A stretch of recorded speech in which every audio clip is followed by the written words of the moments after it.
Kia ora anō, ko Blair Strangaho. This is the second video clip on the New Zealand Family Court when you don't have a lawyer. The tips in this video clip are not legal advice, but they explain some of the process that might be unfamiliar. Hemi has recently separated. He has brought his friend Kahu with him as a support person. Today, Hemi is going to court for a defended hearing, where the evidence will be considered and the case decided. Most of the evidence is in affidavits, sworn documents already filed by Hemi and his ex Miriama. They may have filed affidavits by other people too. For the defended hearing, Miriama has now got a lawyer, but Hemi is still representing himself. The court has also appointed a lawyer to represent the children. The lawyer for children may be a man or a woman. They are qualified lawyers with special training and experience. In this case, Ms. Nahuia has been appointed as the children's lawyer. She will meet the children and tell the judge what the children's views are. She may say what the children want if they are old enough. The children's lawyer is independent of both parents, and therefore the judge is likely to take special notice of what that lawyer suggests. Waimarie Penetito, come on through. Hemi and Miriama have had a chance to meet with the lawyer for children already. The lawyer for children will probably file a document called a memorandum that sets out what she suggests and why.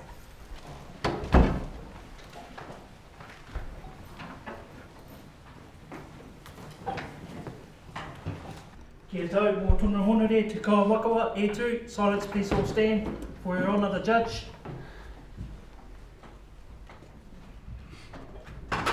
Kua tūwera te kōti whānau, the family court is now open in the matter of Waimarie and Penetito. If the judge hasn't already read the affidavits, the judge will read them now. Because Miriama started the court proceedings, Miriama's lawyer will introduce herself and Miriama first, and then the other party can introduce themselves. May it please the court, I appear for the applicant in this matter. Kia ora. Kia ora, ma'am. My name is Hemi Waimarie and my support person is Kahu Tangito. Kia ora. Kia ora, Mr. Tangito. Tēnā koe, Your Honour, I appear for the children. Kia ora. The judge will then ask Miriama's lawyer to start. The lawyer may make an opening statement. Then the lawyer will call Miriama to the witness box to give evidence. I call my first witness, Ms. Penetito.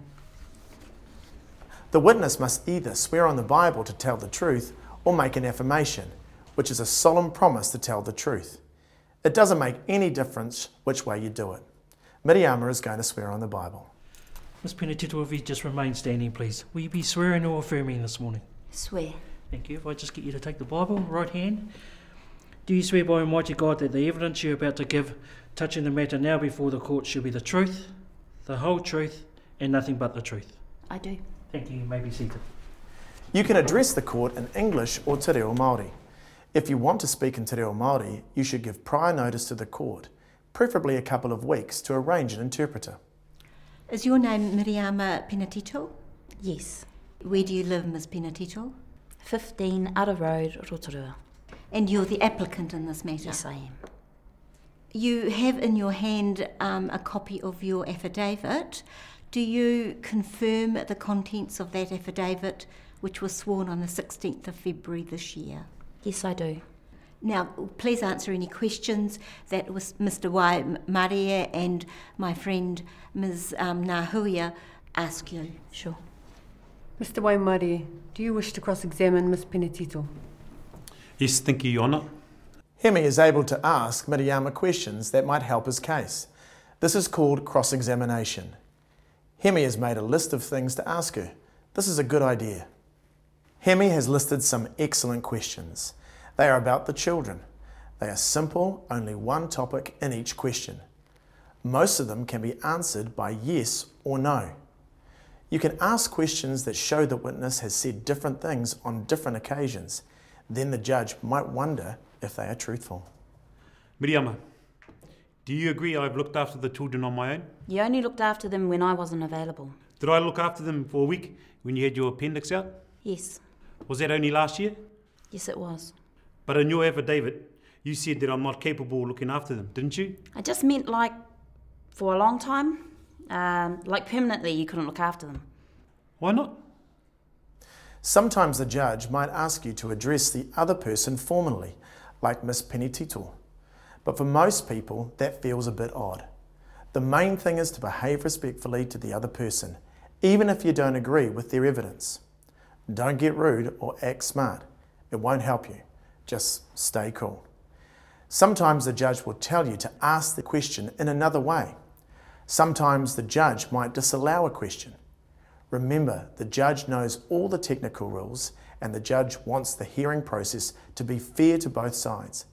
If you're unsure why the judge is telling you to do something, you can say you don't understand and ask the judge to explain why.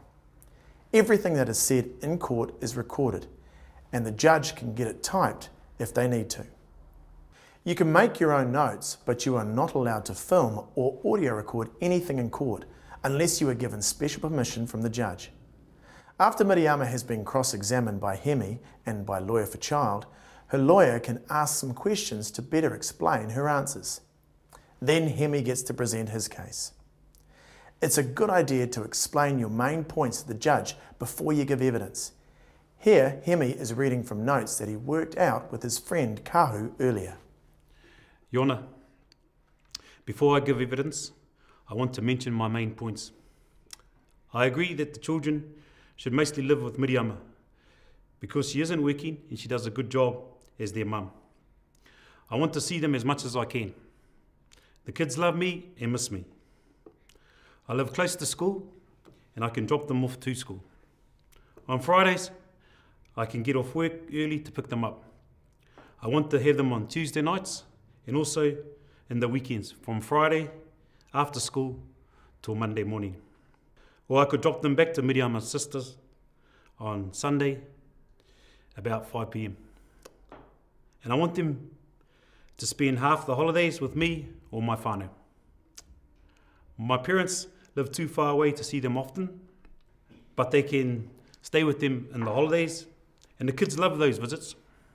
I believe the lawyer for the children generally supports these suggestions, but she hasn't met my parents yet.